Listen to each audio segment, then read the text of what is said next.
కమల గారి వంటలకు స్వాగతం. ఈరోజు మనం జున్ను కర్రీ ఎలా తయారు చేసుకొని చూద్దాం.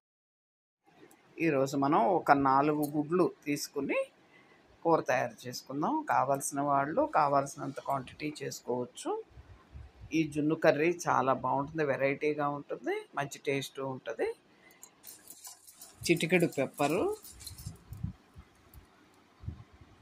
చిటికెడు సాల్ట్ కూడా వేసుకుని బాగా గిలక్కొట్టి దాన్ని రైస్ కుక్కర్లో ఉడికించుకోవాలి.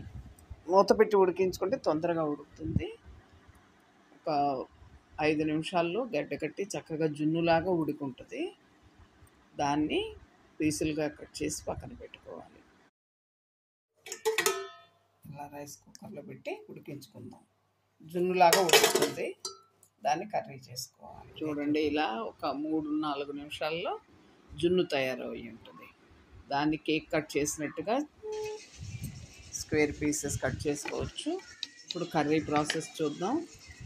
ఆనియన్స్, ఒక పెద్ద ఆనియన్ కట్ చేసి మిక్సీ గిన్నెలో వేసుకుందాం.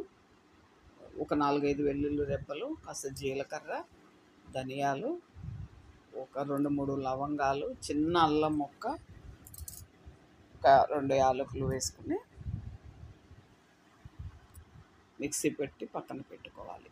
చిటికుడు దాల్చిన చెక్క కూడా వేసుకుంటే మసాలా కర్రీలాగా మంచి రుచిగా ఉంటుంది అన్నమాట కర్రీ.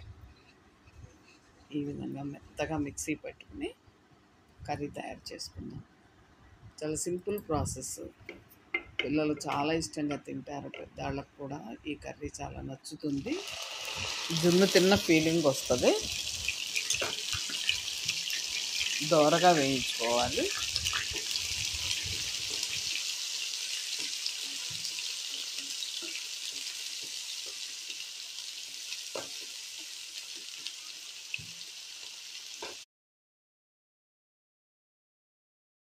కూరకు సరిపడా సాల్ట్, కారం వేసుకుందాం.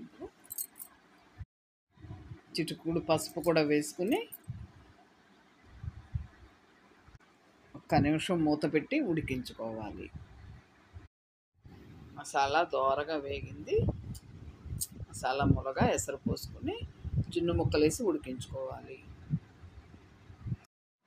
ఎగ్గు తినని పిల్లలకి ఇలా జున్ను ముక్కలా బాయిల్ చేసి వాళ్ళకి చాప్ చేసి రైస్లో పెట్టొచ్చు. చక్కగా తింటారు. ఫ్రై చేసి పెడితే, నేతిలో ఫ్రై చేసి పెట్టొచ్చు.